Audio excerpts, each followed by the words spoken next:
Good morning, all Gada, Man Mary, ladies and gentlemen, dignitaries, and fellow speakers. And thank you to Business Advantage for inviting me to present here. It's a pleasure to present what we've been doing over the months and years, actually. I'll take you through the agenda. The first question is, why Papua New Guinea? If you look at ATH, we've been present in other Pacific islands, Fiji, Kiribati, Cook Islands, American Samoa, and Vanuatu. But what we see, if you look at the population overall, PNG is the most populated out of the rest if you add them together. So we see that as a crown jewel of the Pacific. I'll be talking to you about the journey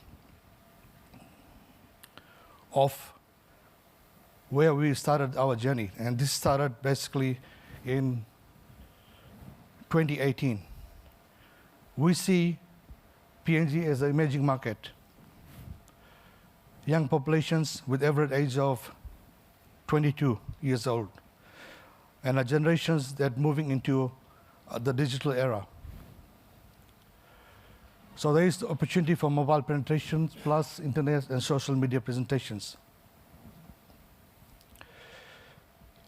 You have from different speakers previously the opportunities and technologies that's available there. What we believe is technology can change lives, human lives. Not only we are doing things for the stakeholders, but we have the opportunity of a lifetime to make a difference. And this is what our belief is, and that's just the DNA of ATH.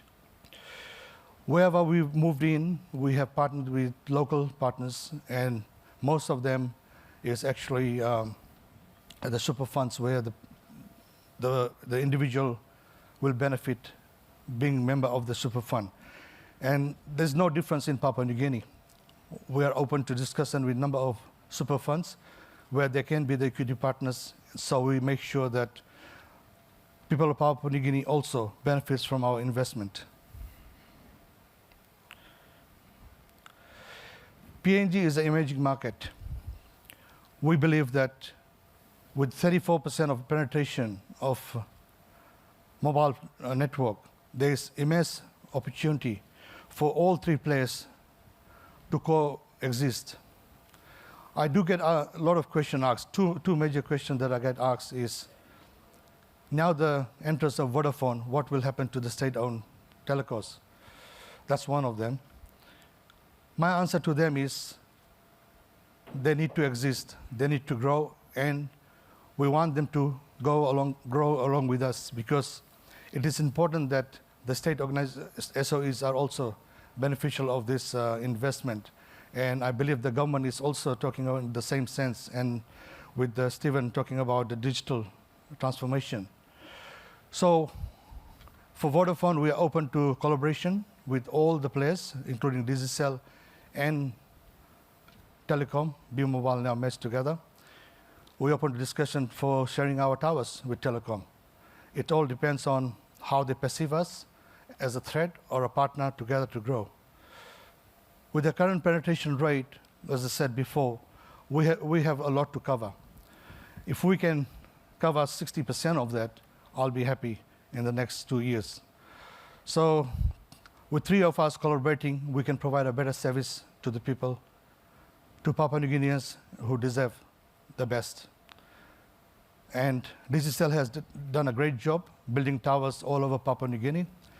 Now, the question here is, what is our aim? What we want to achieve? Our aim is simple.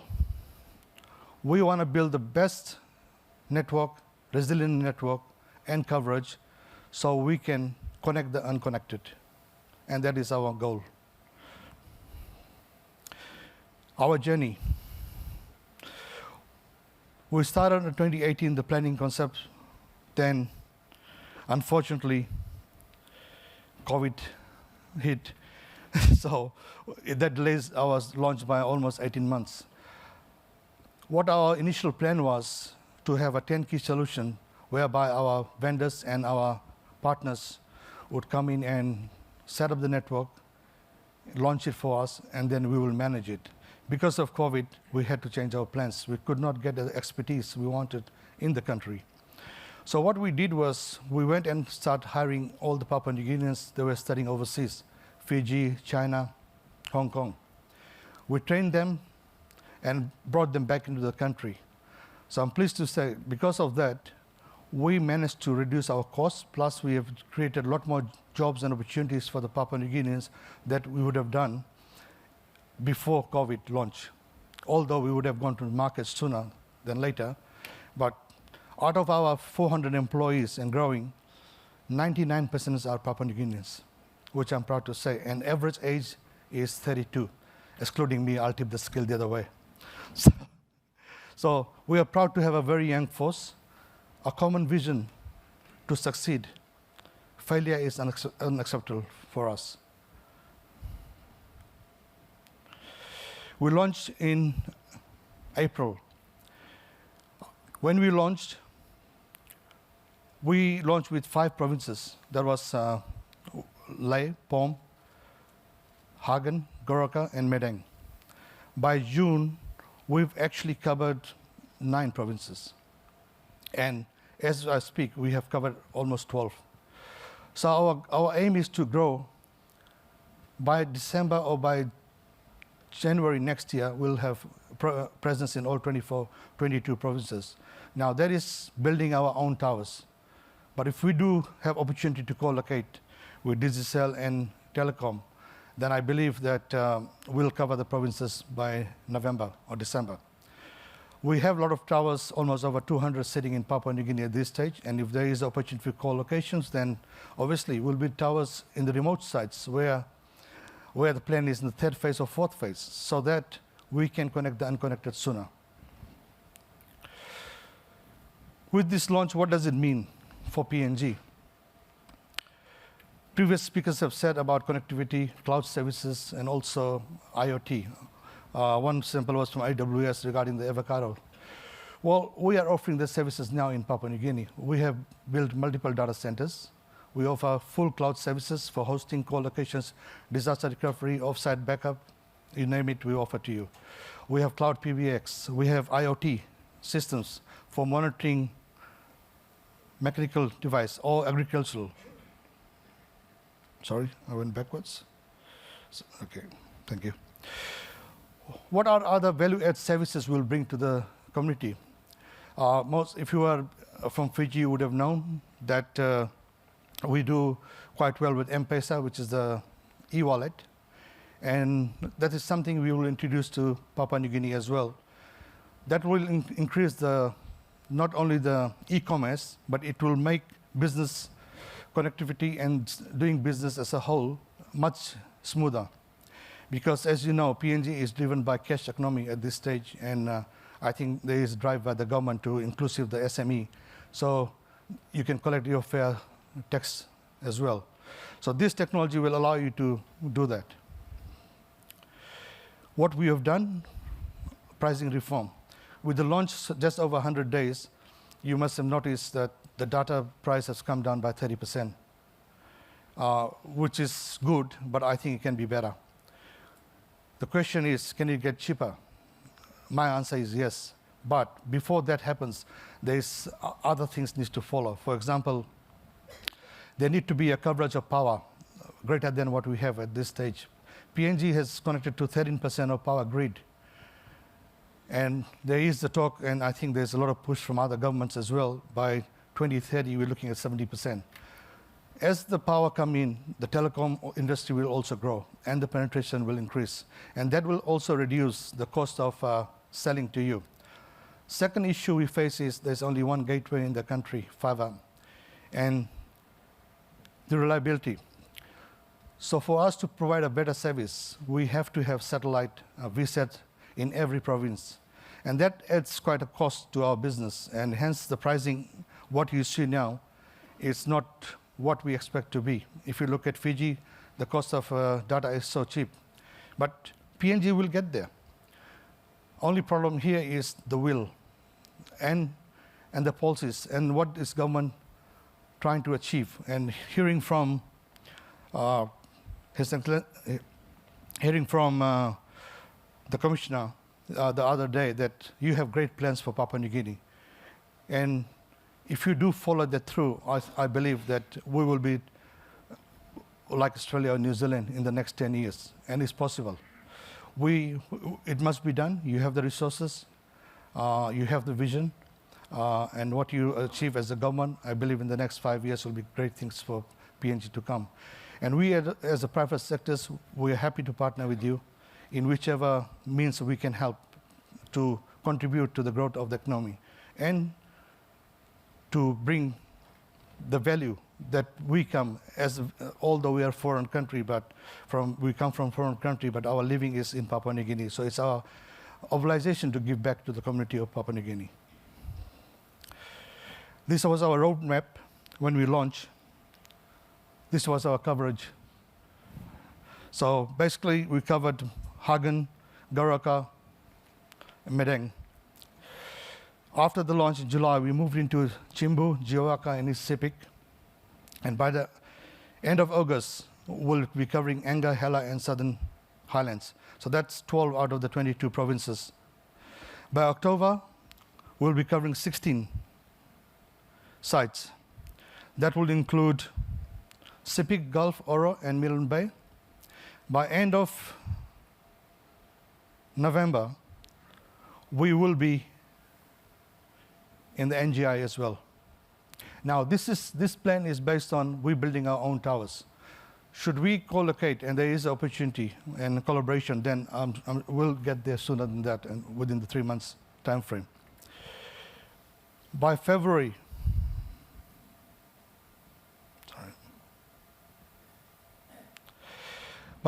we're looking at covering all of PNG 22 provinces, including the Manus and the Bougainville.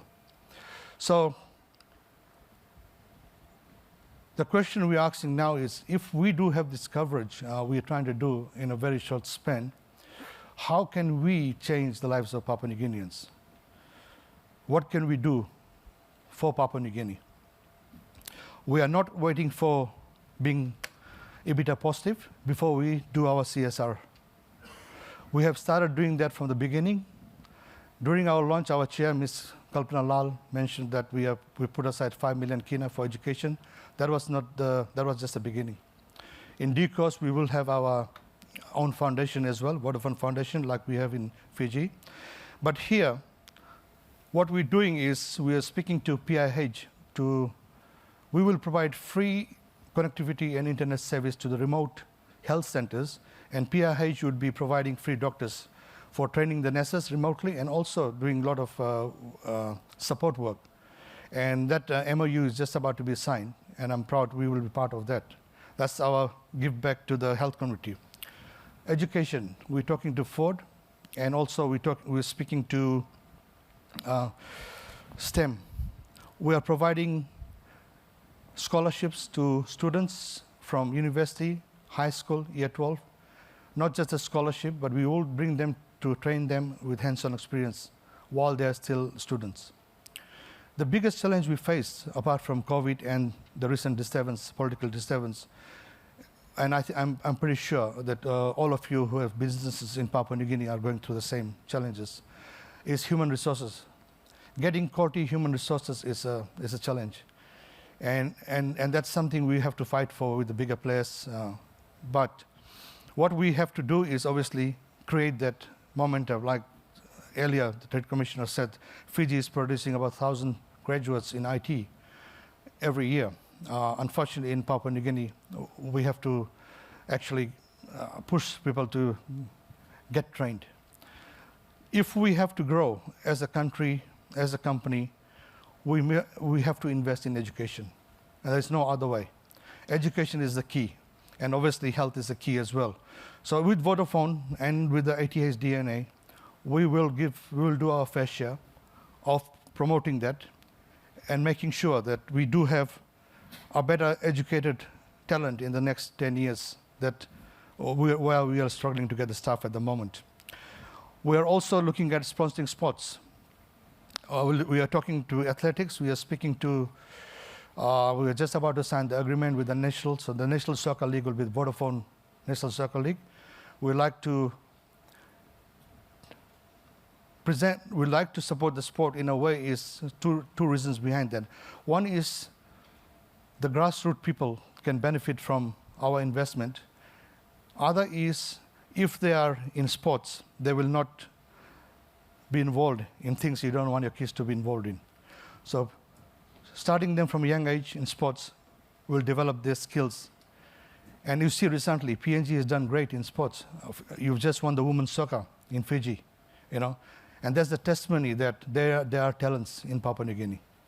And even with the men's soccer, you've done well, with your rugby league. So I believe if all the corporations, we can get together and support the initiative, and PNG will be a great nation in terms of sporting as well. The other thing is I was privileged to speak to two gentlemen, one from Santos and ExxonMobil, and the vision they have for the country in terms of CSR is just great. Talking to the like-minded people, I was amazed what they're planning to do in Papua New Guinea and for the Papua New Guineans. And same is the value for us. We want to give back. We want to make sure PNG no one is left behind. And that can only happen from education. So we'll do that, and we'll continue to improve as we grow the business, as we generate more revenue. We'll make sure that we put back in the community as well. What is the future? Well, basically, M-commerce is probably the buzzword out there. Everyone looking at digital banking. There's a lot of license being applied. And traditionally, you're looking at, even in Australia, there's a lot of business looking at the banks. They're actually closing their branches. They're all going digital. So digital is here to stay, and the transformation of digital transformation will happen. So we have to embrace it. And how do we do it? Is the umbrella of that is telecommunications. If we can cover more people, increase the penetration of mobile phones, especially the smart mobile phones. At the moment, it's 22% in Papua New Guinea. Like I said before, 34% is the penetration rate. When you look at a country like Fiji with less than 1 million people, their penetration rate is almost 120, 130%. So we are way behind. So we have a lot of catching to do, but I'm pretty sure with the third player coming in as Vodafone, we have given alternative options. So e-commerce will grow. A lot of entrepreneurs will come up. SMEs can sell their products on the marketplace. There will be other opportunities like trading partners. They can also sell online. And then you look at the M industries, which is actually collecting payments from taxi drivers can use their electronic cards or their mobile phone to pay for payments and for your ride back home. So this is something that's not happening in PNG at this stage, but there's opportunity is there. Fiji is already collecting their money from the buses and taxis using their mobile phones.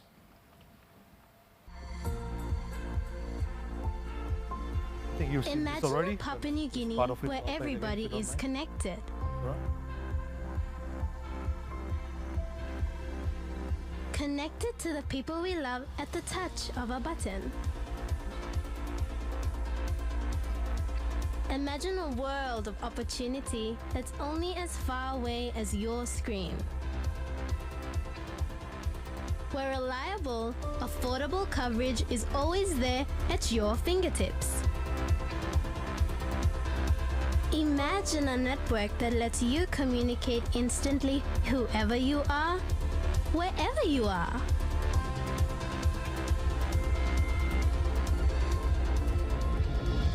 You are now connected with us. Imagine a network belong you me. Vodafone, together we can. I would like to acknowledge the presence of our chair lady, Ms. Kalpala Lal, who's the chair lady for ATH, Vodafone Fiji, and Vodafone PNG. Thank you for your guidance over the years. I'd like to finish this with our slogan, together we can. Thank you.